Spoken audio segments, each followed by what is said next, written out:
Hermanos, Dios lo bendiga a todos en el nombre del Señor Jesucristo.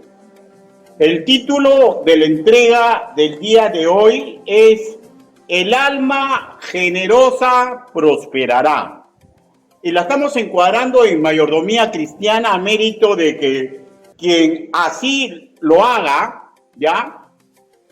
Su cristianismo y su vida particular va a ser beneficiado.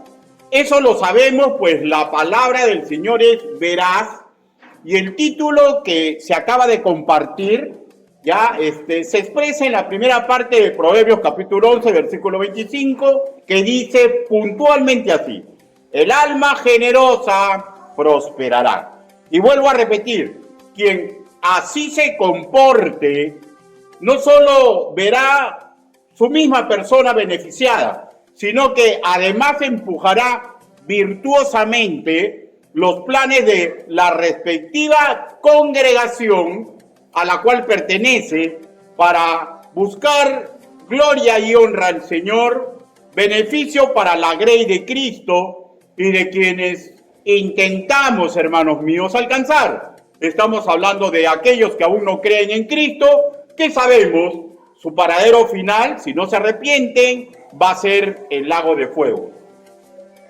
El enfoque que vamos a tener el día de hoy primordialmente está en el Antiguo Testamento, de donde se ha extraído la lectura bíblica que tuvimos. Sin más, hermanos míos, en esta parte introductoria, busquemos Proverbios, capítulo 11, versículo 24.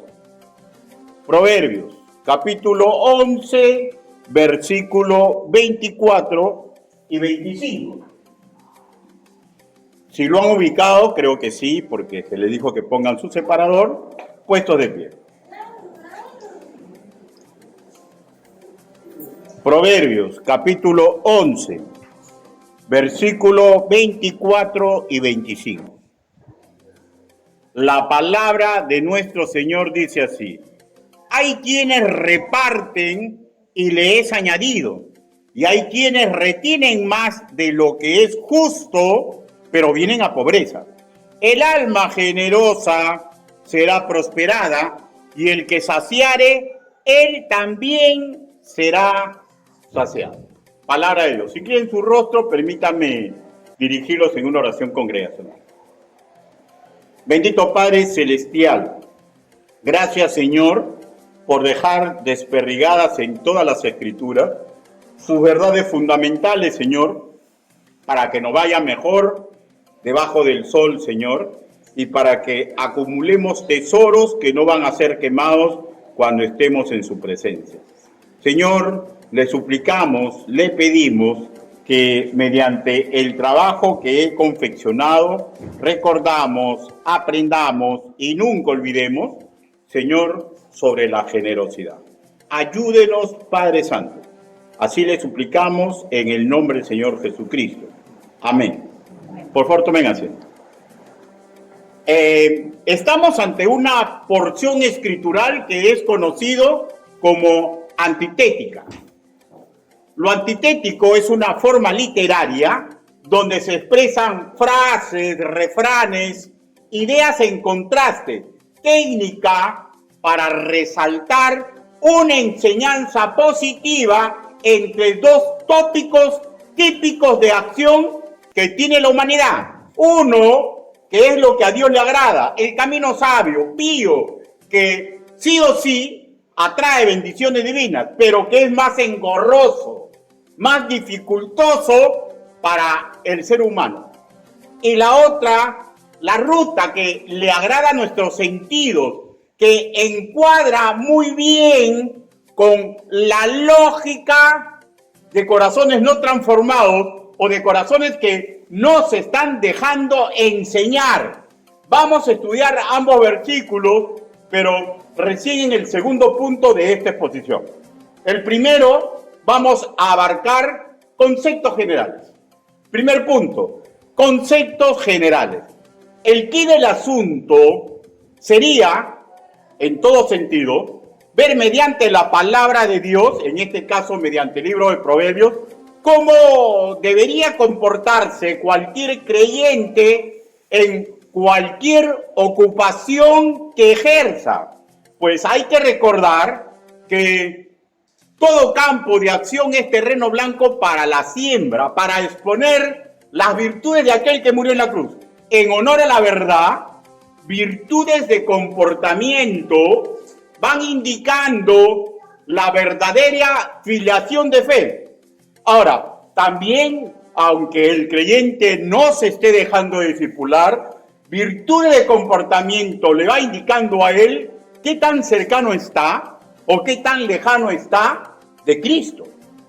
Porque recuerden que la Biblia nos dice claramente, ¿no?, que lejos de Él nada bueno podemos hacer. Entonces, cuando estamos manifestando en cualquier sitio desmérito de comportamiento, uno tiene que darse cuenta, autoanalizarse. Estoy lejos de mi Señor. Y tengo que remediar ese asunto, ¿no? Ahora, el hilo de esta entrega, específicamente, tiene que ver con el principio de la generosidad. En la generosidad, un creyente puede influenciar para bien en hospitales, cuarteles, comisarías, centros de estudio, su colegio, su universidad, ¿ya? En fábricas, mercados, negocio de información masiva, lugares donde se deliberan asuntos políticos y legales, cárteles de alta peligrosidad. Pues en verdad no existe un lugar donde no se posan los ojos santos de Dios. Y es maravilloso ver en cualquiera de estos sitios o en cualquier rincón del mundo, ¿ya?, hijos del Altísimo desarrollando generosidad. Y por favor, no piense puntualmente que me estoy refiriendo a lo económico, ¿ya? Porque la generosidad va más allá, es un estilo de vida, ¿ya?, de entregar tiempo, dones, talento, en consonancia, en razón de nuestra condición. ¿Cuál es la condición de un nacido de nuevo? Simple. Es colaborador de Dios. Es colaborador de Dios. Ahora, escúchenme por favor. El ser generoso en línea general no es una virtud de comportamiento que sale de la nada, ¿ya? Ahora, ojo que no estoy hablando de la virtud sobrenatural que Dios pone. Estoy hablando de la virtud del comportamiento que tiene cualquier ser humano. No sale de la nada, ni tampoco su contraparte defectuosa, o sea, la tacañería, el ser avaro, ¿ya? Muchísimas veces copiamos lo que vemos o apreciamos en nuestros progenitores o en quienes nos crían. Dios sabe de todas estas cosas porque Él es omnisciente. Y Él, por tanto, desde antiguo, dejó una consigna educativa a los progenitores de Israel, que viene a verse un principio de vida para cualquier padre, ¿ya?, que sea nacido de nuevo. Busque Deuteronomio, capítulo 6. Deuteronomio.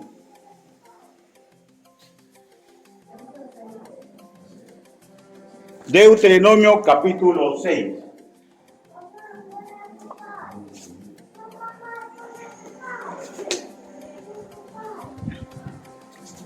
¿Lo tenemos? Versículo del 7 al 9, dice así. Y la repetirás, de hecho, lo que Dios le manda que hable, ¿no? Y la repetirás a tus hijos y hablarás de ellas estando en tu corazón y andando por el camino y al acostarte y cuando te levantes, ¿ya? Y cuando te levantes. Y las atarás como un señal en tu mano y estarán como frontales entre tus ojos y las escribirás en la posta de tu casa y en tus puertas. Pero muy interesante, hermanos míos, ¿ya? Es que lo que le dice que repita es algo que ya ha calado en este creyente, en este padre. ¿Qué es lo que ha calado en este padre? 5. Que ama a Jehová, su Dios, de todo su corazón y con toda su alma y con todas sus fuerzas. O en defecto, hermanos míos, escúchenme, para no ser tan exigente, ¿ya? Es un padre que está aprendiendo correctamente a amar a Dios. Porque el que está aprendiendo a amar a Dios, comprende que este es un principio de vida para con aquellos que crían. El que no lo comprende. No lo comprende. ¿No es cierto? Ahora, el énfasis es educar, buscando, escúcheme ya, la excelencia de las generaciones futuras, pues tarde o temprano, por X motivo, va a haber un cambio generacional, porque esto es una ley de vida. Tarde o temprano, los viejos cesarán y los jóvenes y los niños tomarán el lugar de aquellos que ya pasaron para ser la nueva generación de mayordomo del Señor. Diré que un futuro virtuoso en cualquier campo de comportamiento casi siempre requiere ya que los jóvenes valores absorban ejemplo de vida de los que son sus maestros. En este caso, maestros naturales son los padres. Y si no es padre biológico, el que está criando un niño o un joven. Ahora, cuando esos padres, escúcheme creyente, ¿ya? Porque no podemos vivir en un mundo ideal. ¿Ya? Yo no vivo en un mundo ideal. Yo vivo en un mundo de seres engañados por mi enemigo espiritual. Ahora, cuando cualquiera de esos padres no dan la talla, no es para enojarse, no es para mortificarse, pero ahí tenemos que darnos cuenta que es sumamente importante el ejemplo de vida del maestro cristiano. Ojo que no estoy hablando solo de los que ejercen en la escuelita dominical. Aquí está incluido todo creyente que va camino a la madurez. ¿Por qué? Porque encadenar el ejemplo de vida en el hoy al futuro de una familia espiritual es sustantivo. Escuchen, por favor, lo que les voy a leer. Oye, en un hoy, ¿no? Oí, en un hoy. Oye, pues, Israel, y cuida de ponerlos por obra. Eso es hoy. Porque la palabra del Señor no se escucha para ponerle en obra mañana. Ese es hoy. Para que te vaya bien un mañana inmediato o futuro lejano, en la tierra que fluye leche y miel, y os multipliquéis como te ha dicho Jehová, el Dios de tus padres. Deuteronomio capítulo 6, versículo 3. Ahora, hay una lógica que no se puede dejar de decir ya, y lo voy a hacer en forma de interrogante. ¿Cómo pedirle esfuerzo, dedicación, si es visible que yo mismo no lo hago? ¿Ah? La disciplina y el buen ejemplo de los mayores suele lograr maravillas. Permítanme leerles los que escribió John Stuart, político escocés, muerto en 1873. Al estudiante que nunca se le pide que haga lo que no puede, nunca hace lo que puede. Escuchen ya, al estudiante que nunca se le pide que haga lo que no puede, nunca hace lo que puede. ¿Por qué? Porque hay que ser exigente, claro, sin quemar a la nueva generación, ¿ya? Pero uno tiene que ser exigente, ¿ya? Y cuando uno es exigente, no, tienes que estar hoy día, no, tienes que hacer esto, pero no puedo. Y cuando se dan cuenta que sí pueden, le es más fácil desarrollar su vida del creyente. A veces exigente, a veces es ese pastor. Porque a veces los hermanos se neutralizan y dicen, no puedo. Y después se dan cuenta que sí pueden. Se dan cuenta que sí pueden. La exigencia que se tiene para con otros, escúcheme también, maestro cristiano, pierde fuerza moral cuando es visible que el que reta no se reta a sí mismo. ¿Ya? Retar a nuestra juventud a que tenga hábitos y conductas santas y virtuosas requiere paradigma de vida. Por ejemplo, ¿de qué valdría que un padre le diga a su hijo que vaya a la iglesia? Pues ahí le van a ayudar a ser hombre y mujer de bien, si él o ella misma no va a los cultos. ¿Ah? Otro ejemplo, ¿de qué vale el incentivar a los pequeños a que diezmen de sus cachuelitos, a los jóvenes de sus pequeños negocitos, tales como, por ejemplo, cortar el jardín de la casa, o limpiar el carro del padre, o que hagan chocotejas para vender y digan, tiene que diezmar, cuando es claro que el padre no diezma? Cuando el hijo dijo, papito, ¿y tú diezmas? Cambiemos de conversación. O sea, crea un vacío moral, pues. porque lo que el padre no hace no es muy importante. Esta es una lógica de cualquier hijo, ¿eh? Así se aprende. ¿Ya? El alma humana de un niño o joven cronológico, de un niño o joven en lo espiritual, requiere verso, acompañado de ejemplo de vida. ¿Por qué? Porque la juventud, aunque no nos parezca, es sumamente observadora, son como una esponja y tienen un análisis muy brillante. Y es así. Si mi padre no lo hace, no es muy importante. Es el análisis brillante de cualquier joven humano que tenga 90 años, ¿no? Que dice así, ¿no? Yo soy hijo de Dios, sí. Y si mi padre dice que eso no debo hacerlo, es que no es importante que lo haga. O sea, porque el hijo es brillante en su análisis. El hijo es muy brillante en su análisis. Y nosotros como padres tenemos que tener cuidado en eso. Los maestros también. Y por esta verdad en el ser humano, el Creador entrega un principio pedagógico que es muy conocido. Dice, instruye al niño en su camino y aun cuando fuere viejo, no se apartará de él. Proverbios capítulo 22, versículo 6. Lo mismo en lo secular, lo mismo en el virtual. Escúchenme, por favor. El hijo del policía, el hijo del juez, el hijo del músico, del pastor, del ingeniero, y piense usted en la ocupación que piense. Aprende mucho de lo que ve hacer a su padre o a deshacer, ¿ya? A sus padres, a sus progenitores, mucho más de lo que hablan, mucho más de lo que hablamos, ¿ya? Ahora, pero quien críe en casa falla, otra vez la carga. Un pastor, un diácono, un maestro cristiano no puede fallar, pues en juego está la salud espiritual en el presente y en el futuro de la congregación, ¿ya? De la iglesia del Señor. Y tenemos, por tanto, que tener estirpe de dadores alegres, según de Corintios capítulo 9, versículo 7. Transparentar un corazón transformado por la generosidad de aquel que murió en la cruz por nosotros. Y en agradecimiento, entregar lo que me toca. ¿Qué me toca a mí, pastor? No sé con usted, yo sí sé. De mí, yo sé el tiempo que tengo que entregar, los dones que tengo que entregar, los talentos que tengo que entregar, la contribución económica que a mí me toca entregar. Comprendo mis proyectos de fe y alegría que tengo que entregar a mi congregación.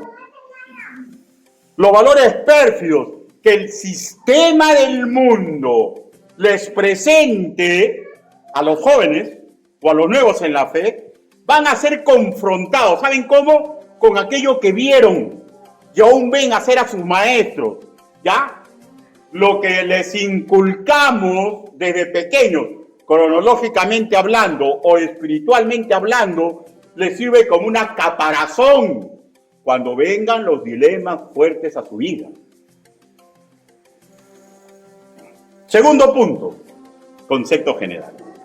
La anticultura del versículo 24 al 25. La anticultura del versículo 24 al 25, para lo cual vayamos donde está el separador.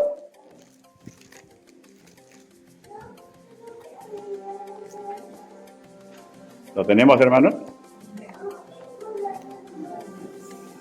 Proverbios 11.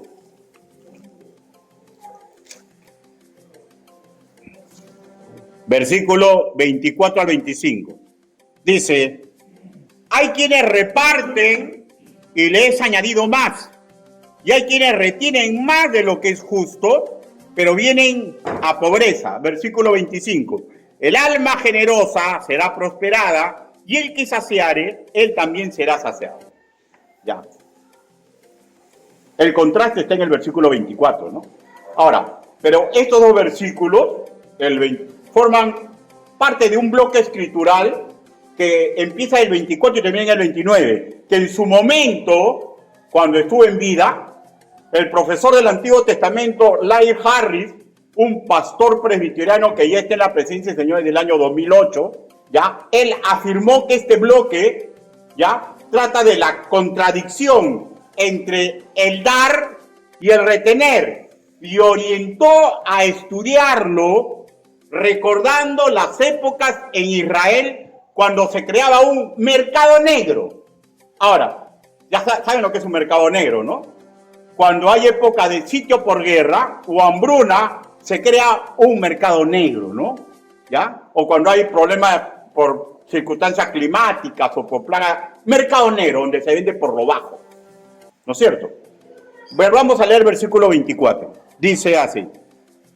Dice, hay quienes reparten y le es añadido más. Y hay quienes retienen más de lo que es justo, pero vienen a pobreza. O sea, habla de dos formas diametralmente opuestas de comportarse. De dar o retener. Y también de las consecuencias que acarrean ambos actos. De hecho, ojo, estamos en un mercado negro, ¿ya? ¿Ya? En un sitio donde el dinero importa mucho. Primero, el que da, se supone correctamente, le será añadido.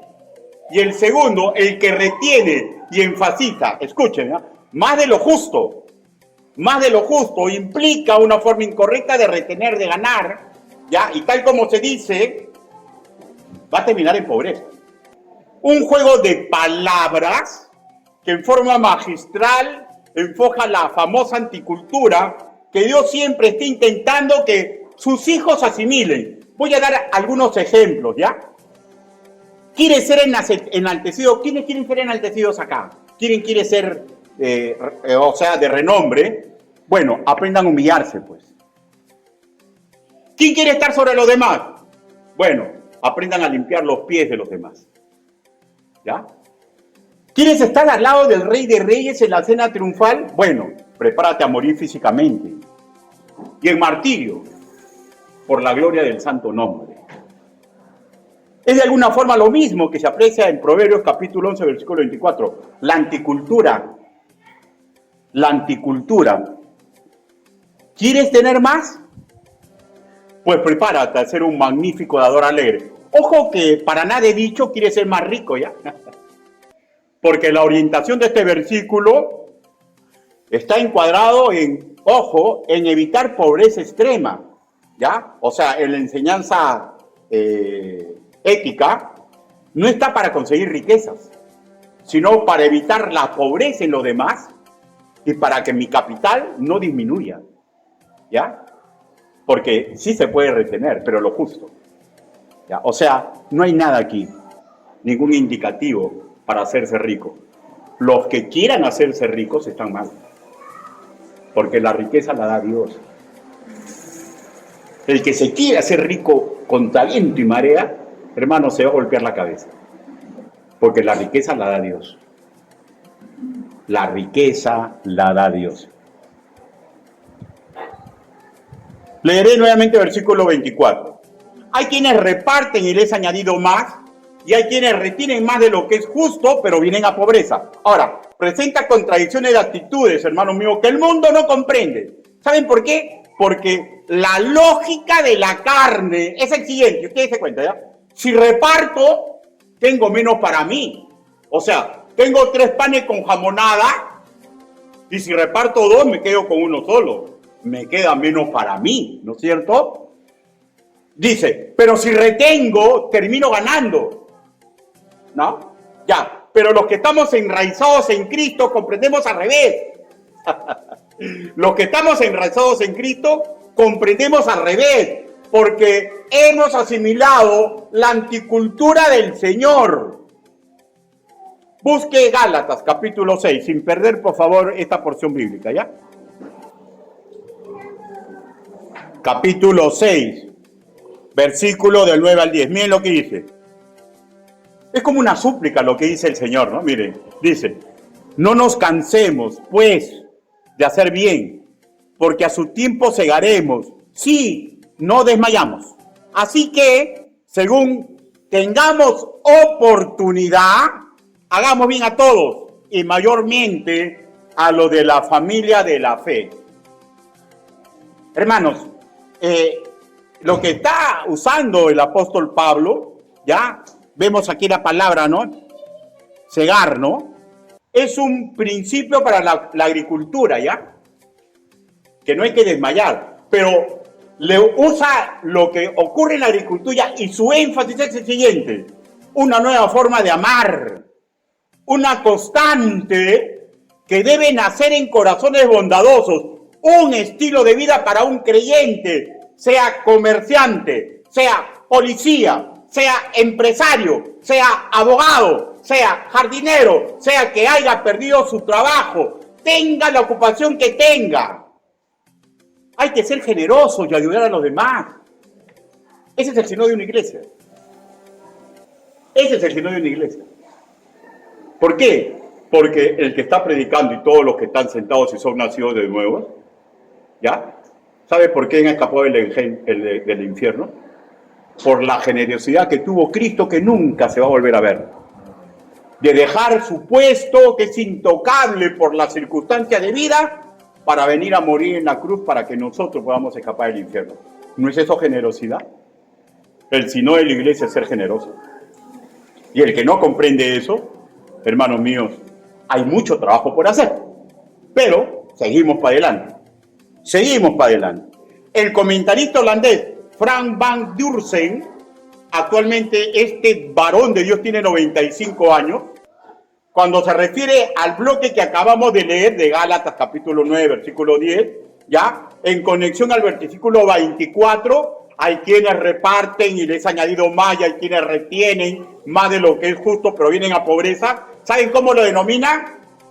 La sabiduría financiera que viene de lo alto.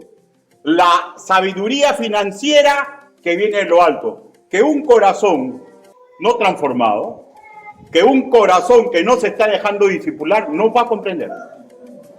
¿Ya? Y lo único que tenemos que tener es paciencia y buen humor y seguir caminando para Cristo.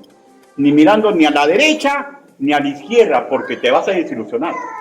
De frente, Bautista en marcha. Pero quiero agregar algo ya sobre sabiduría financiera. Recomiendo a todo creyente que no se afane por el dinero. Tampoco no nos afanemos por el tiempo que queremos perder por dedicarnos a las cosas de Dios. Hermano, no mezquine su tiempo a la obra de Dios. Pastor, ¿y dónde empieza la obra de Dios? En usted, pues, hermano mío, déjese discipular. Tenga intimidad con Cristo. Invierta tiempo en usted, porque usted es la obra de Dios. Para empezar. Pero la obra de Dios sigue. Pero empieza por casa, empieza con el ser humano. No mezquine tiempo a la obra. No viva simplemente para acumular dinero. O sea, verdad, hermano mío, con sumo respeto. Miren, multimillonarios, pero son gente triste. Porque solamente viven para acumular dinero. Ah, claro, hay unos que ayudan, ¿no? Filántropos, ¿no? Qué triste es solamente ir para acumular dinero. Mejor enchufémonos a la voluntad del Padre Celestial. Retemos a Dios, hermanos míos. Enchufémonos a la voluntad de Dios y vamos a ver cosas grandes y maravillosas. ¿Dónde empieza eso? Mejorar nuestro carácter, mejorar nuestra personalidad, porque estamos activando las bendiciones condicionales de Dios. La ley de la oferta y la demanda puede ser una trampa para un creyente, ¿ya? Si no sabe matizarla con valores escriturales. Comerciantes, empresarios, hermanos emprendedores, trabajadores jubilados. Si ustedes creyentes, no busquen ser ricos. No vean el tiempo para dedicarlo para su edificación o para trabajar el Señor como pérdida. Busque la voluntad divina y verá cómo Él lo pone en el estado económico que no que merece, sino que Él cree conveniente. Que Él cree conveniente, hermanos míos. Miren, si Dios cree conveniente, mañana me viene un pariente que hace tiempo dejó de ver y me dice que me he heredado $5 millones. Y si Dios cree conveniente, va a vivir misio hasta el día que yo me muera. ¿Ya? Pero ¿saben qué? a mí la plata no me hace ni me deshace, porque mi vida la pertenece a Dios. Él me dará y Él me quitará, que la gloria sea para el Señor. Hermano, no vivamos tristemente solo para el dinero. No diga yo soy pobrecito, no diga yo soy muy ocupado, no, porque ambos pensamientos menosprecian lo que Cristo ha hecho por usted. Menosprecia lo que Cristo ha hecho por usted. Primera de Samuel, capítulo 2, versículo del 7 al 9. Primera de Samuel.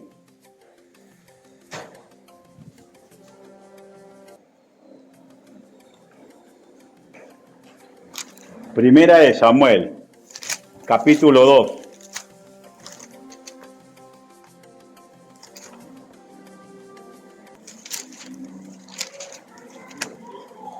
¿Lo tenemos, hermano? Primera de Samuel, capítulo 2, versículo del 7 al 9. ¿Lo tenemos? Verso 7, ¿qué dice? Jehová empobrece y Él enriquece. Ya, creo que está claro, ¿no? Usted se puede esforzar toda su vida para ser rico, pero si Dios dice que no, no es camarones.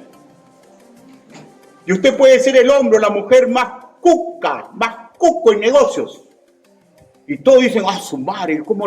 Pero si Dios quiere que usted sea pobre, usted va a ser pobre. Va a perder todo su dinero. Así que simplemente hagamos bien las cosas. Para la gloria y honra del Señor, que Él va a dar o Él va a quitar. Y que la gloria sea para Él. ¿Ya? Repito, no tengamos miedo. No nos afanemos por el tiempo que parecemos perder. No por el dinero que parecemos no vamos a ganar. Porque muchas veces por no ganar ese dinero, obtenemos paz y tranquilidad en el corazón. Y sumemos, hermano, qué bonito es comprender que hemos sido parte de los forjadores del futuro de nuestra congregación. Maravillémonos, hermano, cómo Dios hace millonarios. Y maravillemos cómo Dios permite que gente muy buena, que gente muy proba, que gente muy capaz, van a la bancarrota. ¿Por qué, hermano mío? Porque fue el caso de Job. ¿Qué hizo de malo Job? Y terminó en bancarrota. Ese, aunque a veces duele a nuestra lógica, es un balance perfecto que Dios permite que se esté en el mundo. Un emprendedor, un empresario, un comerciante, un profesional creyente, al ejercer su labor, tiene que tener por norte ver ganancia en sus negocios. ¿Por qué esto es inevitable, pues? Porque tiene que mantenerse y mantener a otros. Normal. Está bien. Pero no puede sacar uno ni la generosidad ni la honradez como valores de vida.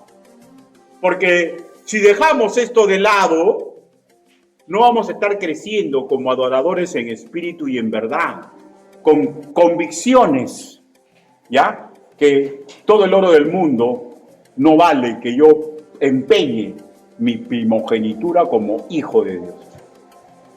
Ahora, hay que ser claro, ¿ya? Nadie dice que usted tiene que estar metido en la iglesia, ¿ya? Nadie dice que tiene que desfinanciarse por contribuir con lo que toca, porque eso sería injusto, ¿ya? Pues mediante el oficio y el tiempo que invertimos en ese oficio secular, mantenemos a nuestro hogar y cubrimos nuestras necesidades y sueños, años de confort que tiene la familia.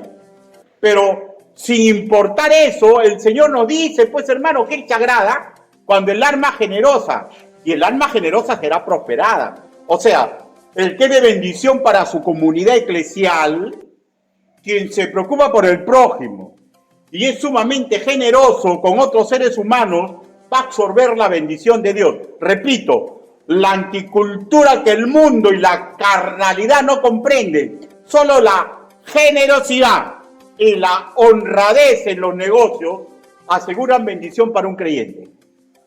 El tacaño, hermanos míos, no es ahorrador, ¿ya? El tacaño retiene más de lo que le toca. ¿Por qué? Porque no tiene fe, pues. Porque no tiene fe. porque no tiene fe. Y lo único que logra es que se le escapen las bendiciones que Dios tenía para él o para ella. Porque, acuérdese, el Señor nos mete en un horno de aflicción. Y cuando hacemos lo correcto, cuando vemos la luz al final del túnel, recibimos la bendición de Dios. Y hay muchos que no quieren ver esa bendición. O sea, quieren ver una bendición, pero que produzca el dinero. Quieren ver una bendición, pero que produzca el tiempo que ellos consideran sumamente importante y consideran que no está bien invertir en el Señor. Tercero, los valores divinos deben ser usados siempre.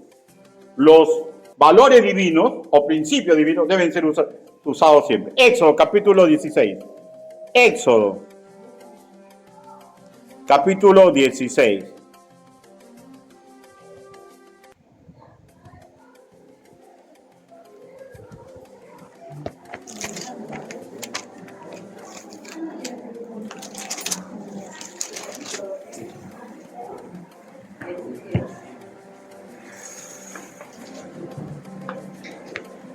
Versículo 20.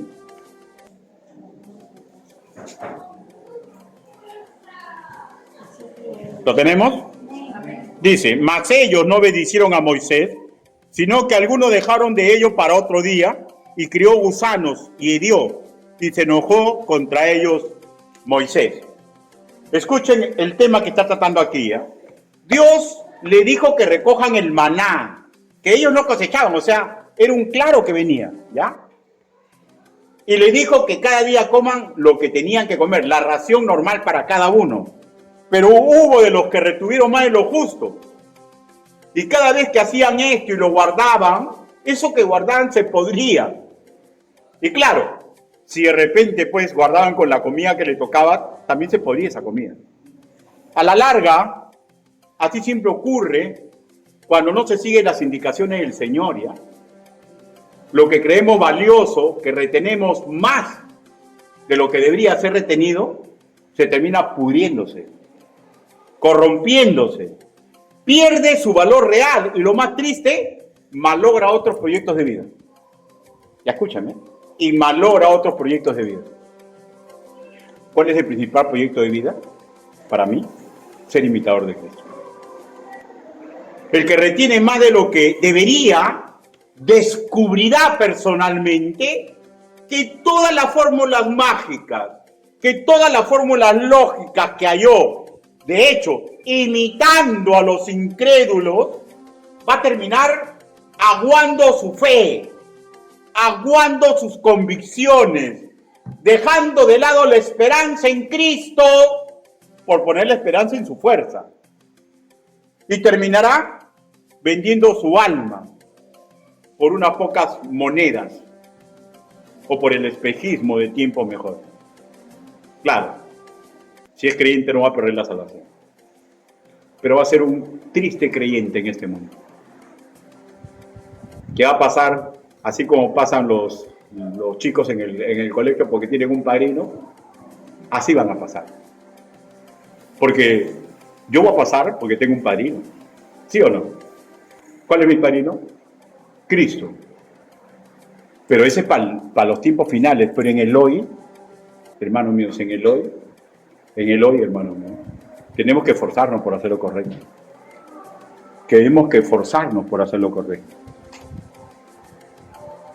Pero el que tenga en mente agradar a Dios y por lo tanto se vuelva justo y generoso con los demás, dice Proverbios capítulo 11, versículo 25, y el que saciare, él también será saciado. Veamos la formación del Proverbio capítulo 11, versículo 24 en su segunda parte. Dice, y hay quienes retienen más de lo que es justo. O sea, escuchen, miren, no implica que no hay ganancia, porque dice, y hay quienes retienen más de lo que es justo. O sea, ¿qué implica? Que si hay que retener, pues, hermanos míos. Si hay que retener. O sea, tiene que haber ganancia que me sirva a mí, ¿no? Y también implica que no hay que dilapidar lo que se tiene. O sea, ¿por qué, hermanos míos? Porque la figura que se está teniendo es en relación al comercio, al peso y precio justo, ¿ya? Pero hay un principio general de vida. Escúcheme, por favor, ¿ya? Escúcheme. Escúcheme. No somos dueños de nuestro tiempo. No somos dueños de nuestros dones. No soy dueño del dinero que gano, ni la herencia recibida de mis padres, porque todo es de Dios. Yo solamente soy administrador y un colaborador suyo para enseñar a otros la forma correcta que deben hacerse. No solamente decirle a nuestros jóvenes que empiezan un negocio, no retengas lo que no te corresponde. Cuando ellos saben o se enteran de quien así dice, no le da a Dios lo que debe dar. No solamente decirle, no retengas tanto tiempo, anda a la iglesia, discipúlate. Cuando ellos ven en nuestra forma de hacer, ¿ya? Que no hacemos eso. Cuando no hacemos lo correcto, las palabras sabias que salen de la Biblia suenan vacías. Los valores y las virtudes de Cristo son para que las use el pastor, el diácono, maestro, cualquiera de la congregación, viejo, joven, que tenga trabajo, que no tenga trabajo, ¿ya? Que se considere pobre, que se considere rico, que se considere sano, que se considere enfermo. Hermanos míos, ¿saben por qué? Porque si criamos mal a la juventud, ¿ya? Escúcheme, ¿ya? Si yo crío mal al futuro pastor de esta iglesia y lo crío con mis defectos, cuando él sea pastor, más va a exponer los defectos que vio en mí que las virtudes. Porque eso es parte del corazón del ser humano. Entonces, tenemos una responsabilidad. Cada progenitor, cada capataz, cada oficial de la iglesia, porque el menor ve lo que hace el mayor y termina copiando. Oiga, ¿se imaginan un predicador martillando con excelente exégesis sobre los diezmos y las ofrendas? Y de repente en el auditorio están los tesoreros que saben que ese expositor no diezma. ¿Ah? O están los que ocupan los departamentos, ¿no? Que habla generoso, generosidad, generosidad. Y ese expositor nunca apoya en nada. Y los hermanos con mucho respeto escuchan, pero en el fondo se reirán, ¿no? Porque les creas un conflicto en la mente y en el corazón. Porque tú predicas y no haces. ¿No creen que es lo mismo con un padre de familia? ¿Qué le estamos entregando a nuestros hijos? ¿Qué le estamos entregando a los jóvenes que estamos cuidando? ¿Se han puesto a pensar, hermanos míos, que tal como yo haga, muy probablemente va a ser el pastor que me suceda? Claro, si sale de acá, pues, ¿no? Porque si sale de otro sitio, no, pues, ¿no? Va a venir con su propia formación y seguro, de hecho, ¿no? Va a intentar formarlos a ustedes en los valores que para él son propios, de la cultura que para él le es propio. Y créanlo, ténganlo por seguro, no es fácil. No es fácil. Proverbios, capítulo 11, versículo 26. Regresamos otra vez a Proverbios. Proverbios, capítulo 11, versículo 26. En su primera parte dice: al que acapara el grano, el pueblo lo maldecirá.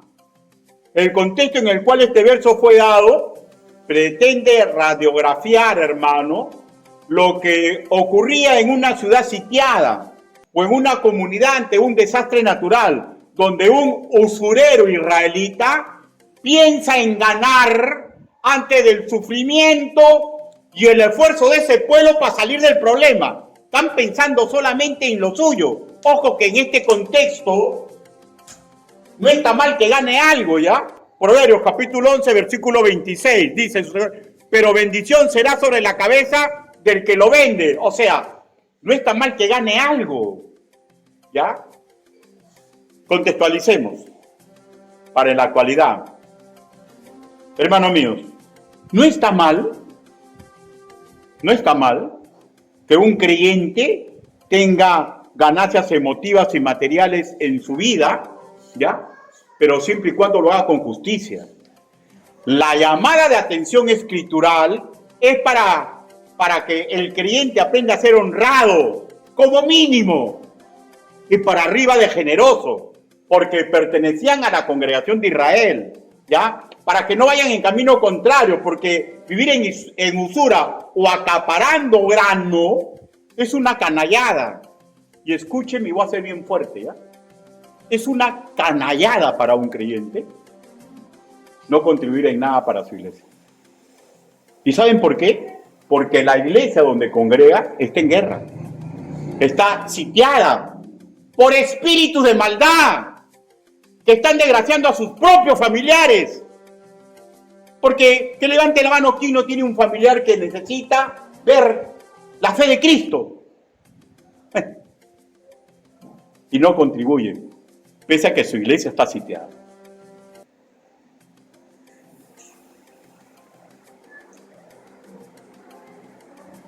Una congregación de Cristo es puesta para librar batallas contra un mundo de maldad. Y la iglesia necesita que los que son guerreros de Cristo colaboren con su tiempo, con sus dones, con sus virtudes de comportamiento. La iglesia necesita de lo que corresponde en su contribución económica. Porque la guerra se lucha, hermanos, en un mundo temporal. La iglesia necesita apoyo de los guerreros. Pero los guerreros están pensando en lo suyo nada más. Y Dios dice claramente con este verso, está bien que te preocupes por lo suyo, pero no retenga más de lo que tienes que retener. Pastor, yo no tengo tiempo. ¿No tienes tiempo? Estás muerto, hermano. Porque el que no tiene tiempo está muerto. Pastor, yo no tengo habilidades. Hermano, si no tienes habilidades de nada, hermano mío, debes de estar en un psiquiátrico. Pastor, yo soy pobrecito. ¿Así? Y se necesita plata para limpiar la iglesia. Se necesita plata para salir a predicar. Pregunto, hermano. Pastor, yo no puedo ayudar en nada. Es tu decisión. Pero recuerda que el alma generosa será prosperada. Y el que saciare, él también será saciado. O sea, el egoísta no va a ganar nada de la mano de Dios. El egoísta lo único que va a ganar, ¿ya? Es que va a cosechar lo que ha sembrado. Porque debemos recordar, y poderoso es Dios para hacer que abunde en vosotros toda gracia, a fin de que teniendo siempre en todas las cosas todo lo suficiente, abundéis para toda buena obra. Segunda de Corintios capítulo 9, versículo 8. Hermano, no dice que el que da generosamente va a ser rico ya en cosas materiales, pero sí dice que el que da generosamente va a aumentar la gracia. ¿Cuál es la gracia del Señor? Regalos que nos da. Paz en tu corazón, madurez, paciencia. ¿Y por qué no decirlo, no? Cosas materiales que derivan de que soy honrado, de que soy trabajador, y me echan ojo pues los empresarios y los dueños de las fábricas, y cuando despiden a todo el mundo dicen, con él no te metas. Cuarto punto para cerrar, el cierre del negocio de la vida, porque la vida es un negocio, ¿se ha dado cuenta o no? El cierre del negocio de la vida. Proverbios, capítulo 11, versículo 27.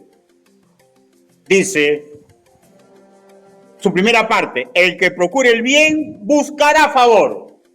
El comentarista alemán Frank Dubich, ya en la presencia del Señor desde el año 1890, comentó esta primera parte de este versículo y se refiere, él dice que está hablando de alguien que se esté esforzando por hacer bien en lo demás. Ojo, que se esté esforzando en hacer bien en lo demás, pero no se siente en los resultados que obtiene esa persona, ¿ya? Sino se está centrando en su base para hacer el bien. ¿Cuál es su base? Sus ideas, sus proyectos. ¿Y por qué quiere hacer el bien? Porque ha dejado que la palabra del Señor pula sus proyectos, o sea, uno que miren, vamos a ver si usted se reconoce, ¿ya? Si usted se reconoce en esto, hermano, yo le felicito, ¿ya? Uno que constantemente se está formulando la siguiente pregunta: ¿lo que estoy haciendo le agrada a Dios? ¿O usted camina las 24 del día si nunca piensa esto? ¿Lo que estoy haciendo le agrada a Dios?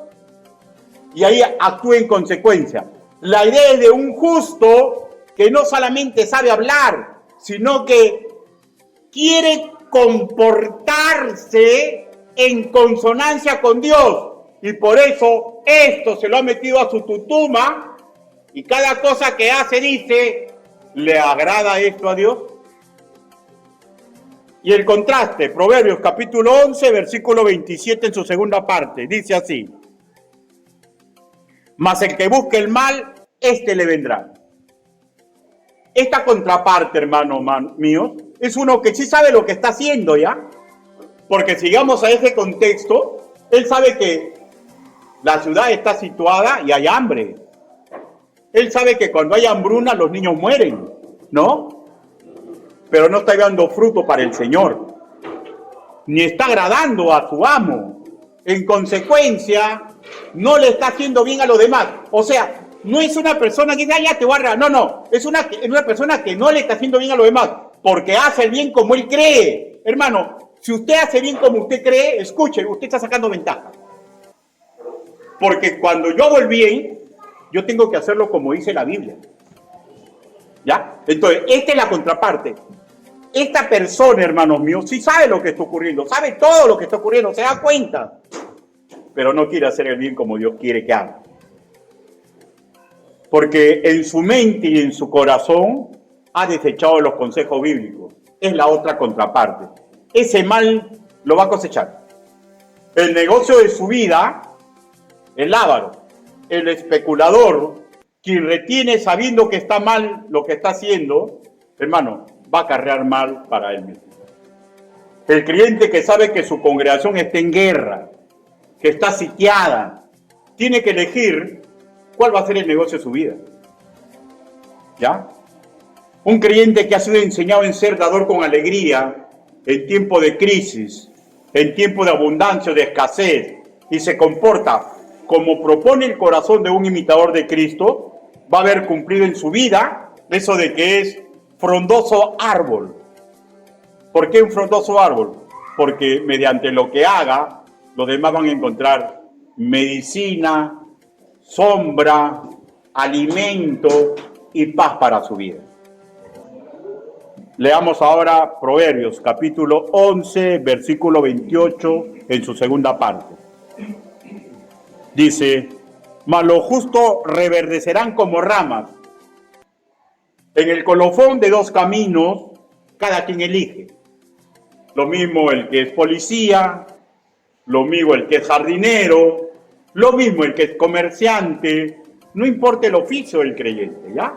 Notemos que el justo reverdece, o sea, es implícito que es la figura de un árbol plantado en corrientes de agua.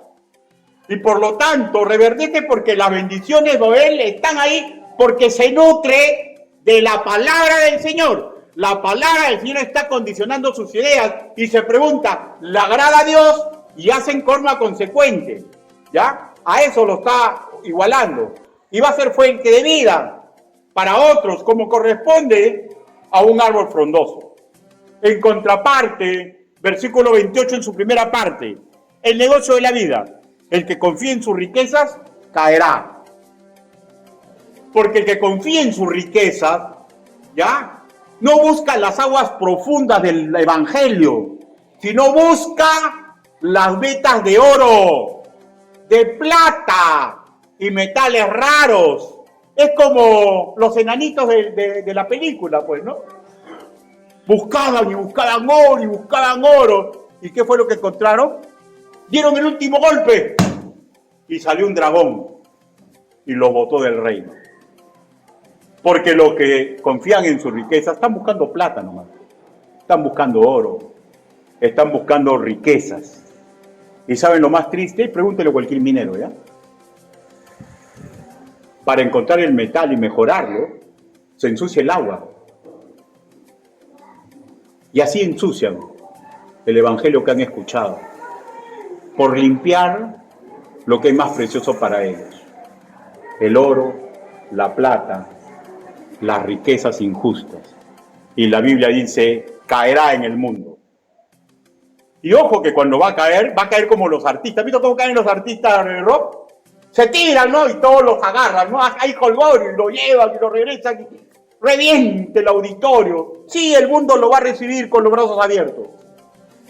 Va a hacerle fiesta. ¿Y saben por qué el mundo lo va a recibir con los brazos abiertos? Porque es un obrero más del Señor que ha sido neutralizado. Ese es el precio por pagar.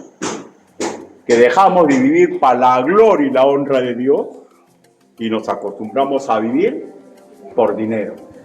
Seas rico o te consideres pobre.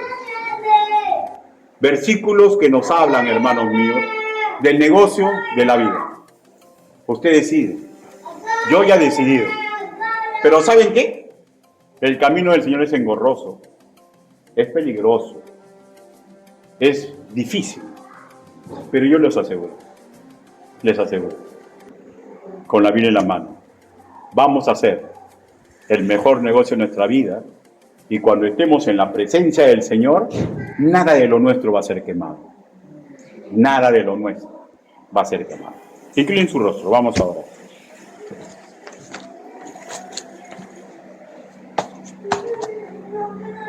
Viene un nuevo año, nuevos retos congregacionales, nuevos trabajos que ya lo hemos hecho el año pasado. Y se va a necesitar obreros que quieran comprometerse, bolsillos que quieran apoyar, personas que entreguen tiempo, dones, personas que digan no puedo hacer nada, pero pueden orar. Vamos a necesitar en este año corazones generosos. Corazones que quieran seguir empujando la obra en esta zona geográfica. Corazones que comprendan que hay niños y jovencitos que los están mirando, que están aprendiendo, que están copiando. Corazones que vivan agradando a Dios. Y no va a ser ahorita ninguna invitación, pero cada uno de ustedes analícese si quiere tener ese corazón bondadoso. Vamos a orar. Bendito Padre Celestial, usted nos demostró lo que es generosidad, Señor, porque sin ganar nada, dejó su sitio como Dios intocable, para venir a este mundo a sufrir nuestras limitaciones, para regalarnos todo, Señor. Ayúdenos, Padre, para que asimilando la generosidad que usted tuvo con nosotros aprendamos, Señor, a ser generosos, a ser agradecidos con usted. Y nos involucramos como dadores alegres de lo que nos toca, Señor.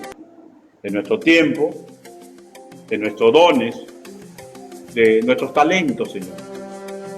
De nuestra contribución económica, cuando toque.